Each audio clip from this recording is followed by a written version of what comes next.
নমস্কাৰ আপোনালোকে চাই আছে ইউটিউব ইউটিউব চেনেল এইবাৰ যিসকল ছাত্ৰ ছাত্ৰীয়ে ফাৰ্ষ্ট সেমিষ্টাৰ হওক থাৰ্ড সেমিষ্টাৰ হওক বা ফিফথ সেমিষ্টাৰ হওক নাম ভৰ্তি কৰিব তেওঁলোকে তেওঁলোকৰ যিটো ইউনিক আইডি আছে এই ইউনিক আইডিটো আপডেট কৰিব লাগিব গতিকে এই ভিডিঅ'টোত মই আপোনালোকক দেখাই দিব বিচাৰিছো যে আপোনালোকৰ যি ইউনিক আইডি আছে ইউনিক আইডিটো কেনেকৈ আপডেট কৰিব লাগিব গতিকে আশা কৰিছো আপোনালোকক এই ভিডিঅ'টোৱে কিছু পৰিমাণে হলেও উপকৃত কৰিব কিন্তু ভিডিঅ'টোৰ আগলৈকে যোৱাৰ আগত যদিহে আপোনালোকে এতিয়ালৈকে ইউটিউব চেনেলটো সাবস্ক্ৰাইব কৰা নাই তেতিয়াহ'লে অনুগ্ৰহ কৰি আপোনালোকে ইউটিউব চেনেলটো সাবস্ক্ৰাইব কৰি ল'ব গতিকে এতিয়া হওক আজিৰ আমি এই যি মূল ভিডিঅ' আছে এই মূল ভিডিঅ'টোলৈকে যাওঁ এতিয়া চাওক আপোনালোকৰ যিসমূহ ইউনিক আইডি আছে এই ইউনিক আইডিসমূহ আপডেট কৰিবৰ বাবে বৰ্তমান ডিসপ্লেত যিটো ৱেবছাইট দেখি আছে ৱেবছাইটটোলৈকে আহিব লাগিব ইয়াৰ যিটো লিংক আছে লিংকটো মই ডেসক্ৰিপচন বক্সত দি থৈ দিম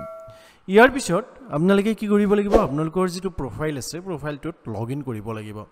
আৰু ইয়াত লগইন কৰিবৰ বাবে দুটা অপচনৰ জৰিয়তে লগইন কৰিব পাৰিব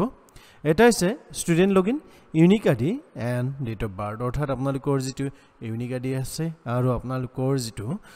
জন্মৰ তাৰিখ আছে জন্মৰ তাৰিখৰ জৰিয়তে লগইন কৰিব পাৰিব নহলে আপোনালোকৰ যিটো ইউনিক আইডি আছে আৰু পাছৱৰ্ড আছে হেতুৰ জৰিয়তে লগইন কৰিব পাৰিব যিটো পদ্ধতিৰ জৰিয়তে লগইন কৰিব সেই পদ্ধতিটোত জাস্ট ক্লিক কৰিব ক্লিক কৰাৰ পিছত আপোনালোকৰ আকৌ তেনেকুৱা এটা ইন্টাৰফেস আহিব ইয়াত যিটো ইউনিক আইডি আছে ইউনিক আইডিটো দিব ইয়াত ডেট অফ বাৰ্থটো দিব দি সাইন ইনত ক্লিক কৰিব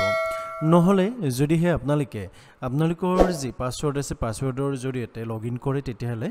3 নম্বৰ যিটো অপচন আছে 3 নম্বৰ অপচনত ক্লিক কৰিব 3 নম্বৰ অপচনত ক্লিক কৰাৰ পিছত ইয়াত আপোনালোকৰ যিটো ইউনিক আইডি আছে ইউনিক আইডিটো দিব তাৰছত ইয়াত যিটো পাছৱৰ্ড আছে পাছৱৰ্ডটো ইয়াত আপোনালোকে দিব তাৰছত ধুনিয়াকৈ সাইন ইনত ক্লিক কৰিব সাইন ইনত ক্লিক কৰাৰ পিছত আপোনালোকৰ আগত অন্য এটা ডিসপ্লে খোল খাব এই ভিডিঅ'ত আপোনালোকক এটা খুব ইম্পৰ্টেন্ট আপডেট দিব বিচাৰিছো যে জিও জিনিয়াস কোচিং সেন্টাৰত যিসকল ছাত্ৰ-ছাত্ৰী ফৰ ইয়াৰ আন্ডাৰগ্ৰেজুৱেট প্ৰগ্ৰামৰ ফাৰ্ষ্ট সেমিষ্টাৰ বা থাৰ্ড সেমিষ্টাৰত অধ্যয়নৰত অৱস্থাত আছে তেওঁলোকৰ কোৰ ডিসিপ্লিন মেজৰ হ'ব পাৰে মাইনৰ হ'ব পাৰে জিওগ্ৰাফিৰ এনৰোলমেন্ট চলি আছে ইয়াৰ বাহিৰেও আপোনালোকৰ অন্য দুটা যি কোৰ সাবজেক্ট ৰৈ যাব তাতো এডিশনাল সাপোৰ্ট আপোনালোকক প্ৰভাইড কৰা হ'ব যাতে আপোনালোকৰ যি এসজিপি আছে এসজিপি টো ইনক্ৰিজ হয় আৰু যেতিয়াই এসজিপি ইমপ্ৰুভ হ'ব তেতিয়াই সিজিপি ইমপ্ৰুভ হ'ব আল্টিমেটলি আপোনালোকৰ যি পাৰ্সেন্টেজ আছে পাৰ্সেন্টেজটো ইনক্ৰিজ হ'ব এনৰোলমেন্ট কৰিবৰ বাবে এই ভিডিঅ'টোৰ ডেসক্ৰিপচন বক্সত WhatsApp গ্ৰুপ এটাৰ লিংক দিয়া আছে তাত এড হৈ আপোনালোকে যদি কিবা অধিক জানিব বিচাৰে খুদিব পাৰে তাছত এনৰোলমেন্ট কৰিব পাৰে নিজকে ইয়াৰ যি মাসুল লাগিব মাসুলটো খুব কম থাকিব গতিকে সকলোৱে এড হ'ব পাৰিব ইয়াৰ বাহিৰেও যদি হে কোনোবা ছাত্ৰ-ছাত্ৰীয়ে হায়াৰ সেকেন্ডাৰী জিওগ্ৰাফিৰ বাবে নিজকে এনৰোল কৰিব বিচাৰে তেতিয়াহলে একে WhatsApp গ্ৰুপত গৈ এনৰোল কৰিব পাৰিব এতিয়া যেতিয়াই আপোনালোকে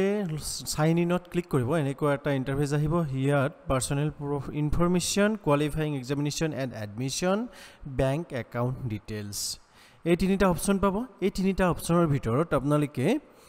যদি পাৰ্সোনাল ইনফৰমেশন আপডেট কৰিব বিচাৰে পাৰ্সোনাল ইনফৰমেশনৰ আপডেট যেটো অপচন আছে আপডেট অপচনত ক্লিক কৰিব যদি কোৱালিফাইং এক্সামিনেশন এণ্ড এডমিশনত চেঞ্জ কৰিব বিচাৰে 2 নম্বৰ অপচনত ক্লিক কৰিব আৰু বেংক একাউন্ট ডিটেইলস যদি চেঞ্জ কৰিব বিচাৰে আপডেটত ক্লিক কৰিব এতিয়া যেহেতুকে আপোনালোকে এইবাৰ তৃতীয় বৰ্ষ বা পঞ্চম বৰ্ষত নাম ভৰ্তি কৰিব গৈ আছে হেহে আপোনালোকে যেটো কোৱালিফাইং এক্সামিনেশন এণ্ড এডমিশন আছে তাৰ যেটো আপডেট অপচন আছে এই আপডেট অপচনত ক্লিক কৰিব লাগিব এতিয়া ইয়াত আমি যেটো সিলেক্ট এডমিশন হিয়াৰ সেমিষ্টাৰ আছে এটো আমি ইয়াত থাৰ্ড সেমিষ্টাৰ সিলেক্ট কৰিম সিলেক্ট কৰি লাষ্ট কোৱালিফাইং এক্সামিনেশন যেটো আছে ইয়াত চক আপোনালোকৰ এইচএস আছে অৰ্থাৎ হায়াৰ সেকেন্ডাৰী আছে কিন্তু থাৰ্ড সেমিষ্টাৰৰ পৰা যদি ফিফথ সেমিষ্টাৰত নাম ভৰ্তি কৰিব বিচাৰে তেতিয়ালে এটো আমি কি দিব লাগিব ইউজি দিব লাগিব আৰু ইউজি দিয়াৰ পিছত ইয়াত যেটো ৰেজিষ্ট্ৰেচন নম্বৰ আছে ৰেজিষ্ট্ৰেচন নম্বৰটো গুৱাহাটী বিশ্ববিদ্যালয়ৰ প্ৰথম ষান্মাহিকৰ যেতিয়া আপোনালোকৰ ৰেজিষ্ট্ৰেচন কৰিছে তাত ৰেজিষ্ট্ৰেচন নম্বৰ এটা পাইছিলে সেই নম্বৰটো ইয়াত দিব লাগিব আৰু সেই নম্বৰটো দিয়াৰ পিছত ইয়াত আমাৰ এটা সেভ বাটন পাইছে এই সেভ বাটনত আমি কি কৰিব লাগিব ক্লিক কৰিব লাগিব ক্লিক কৰাৰ পিছত আমাৰ যেখিনি ডিটেইলস থাকিব সেই ডিটেইলসখিনি সেভ হৈ যাব গতিকে সকলোবিলাক ছাত্ৰ ছাত্ৰীয়ে এনেকৈ কি কৰিব লাগিব তেওঁলোকৰ যি ডিটেইলছ আছে এই ডিটেইলছ ইনটি আপডেট কৰিব লাগিব থাৰ্ড ছেমিষ্টাৰ হওক ফিফথ ছেমিষ্টাৰৰ হওক নামভৰ্তি কৰিবৰ বাবে